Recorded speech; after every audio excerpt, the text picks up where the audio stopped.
Izin perkenalkan diri, nama saya Alfat Zaidan, SPNK 2452 011052. Perkenalkan, nama saya Raditya Akbar dengan NPM 2452011048. Perkenalkan, nama saya Muhammad Satria Sabiansa, NPM 2452011049. Perkenalkan, nama saya Muhammad Irwansyah, NPM saya 2452011050.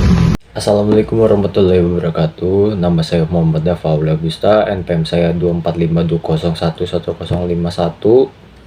Saya berasal dari kelompok 10 Ilmu Negara dengan kelas E35A. Kami dari kelompok 10 Ingin membahas tentang negara hukum. Arti negara hukum. Negara dan hukum merupakan dua entitas yang dapat dibedakan namun saling berkaitan. Negara dapat dipandang sebagai bangunan masyarakat yang membutuhkan hukum. Hukum merupakan conditio sine qua non bagi negara. Negara tidak dapat dipisahkan dengan hukum. Negara membutuhkan hukum. Oleh sebab itulah, negara juga dipandang sebagai suatu bangunan hukum, dalam kurung legal entity, legal subject. Bahkan lebih jauh dari itu, Hans Kelsen menyatakan bahwa negara tidak lain merupakan penjelmaan dari tatanan hukum suatu bangsa.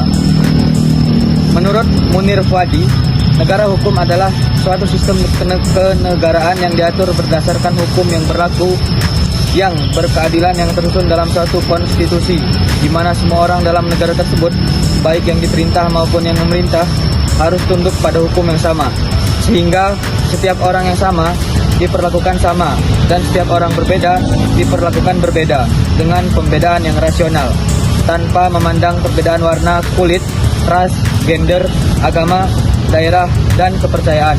Dan kewenangan pemerintah dibatasi berdasarkan suatu prinsip distribusi kekuasaan, sehingga pemerintah tidak bertindak sewenang-wenang dan tidak melanggar hak-hak rakyat. Karenanya kepada rakyat diberikan peran sesuai kemampuan dan peranannya secara demokratis. Menurut Wirjono Prijodipuro, negara hukum berarti suatu negara yang di dalam wilayahnya adalah semua alat perlengkapan dari negara, khususnya alat-alat perlengkapan dari pemerintah dalam tindakan baik terhadap para warga negara maupun dalam saling berhubungan masing-masing.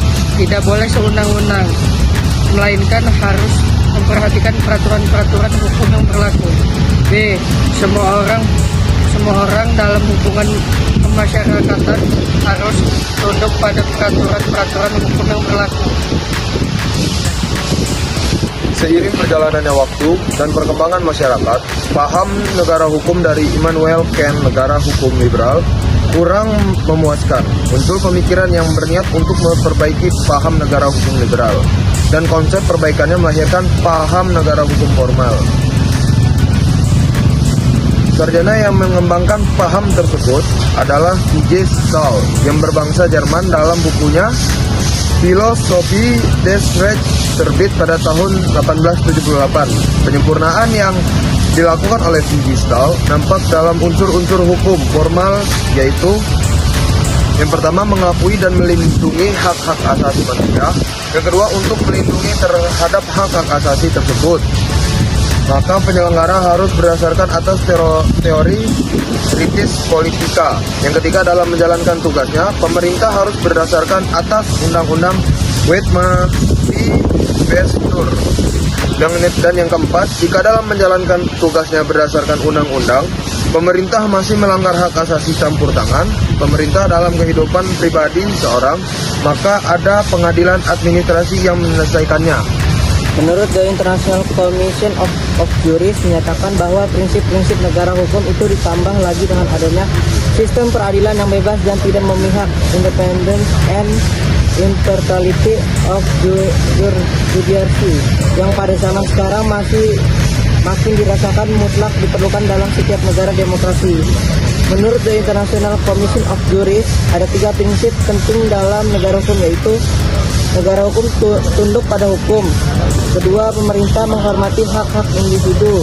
Yang ketiga, peradilan yang bebas dan tidak memihak. Berdasarkan uraian tentang negara hukum tersebut, maka pada prinsip-prinsip negara hukum tidak dapat dari membatasi kekuasaan negara atau pemerintahan, artikan sebagai hukum yang dibuat atas dasar kekuasaan rakyat atau kedaulatan rakyat. Hal ini sesuai asas suara rakyat adalah hukum yang tertinggi. Begitu eratnya hubungan ini sehingga muncullah sebutan negara hukum yang demokratis atau demokratis. Dari kelompok kami, jika ada kurang lebih mohon maaf. Kami akhiri. Assalamualaikum warahmatullahi wabarakatuh.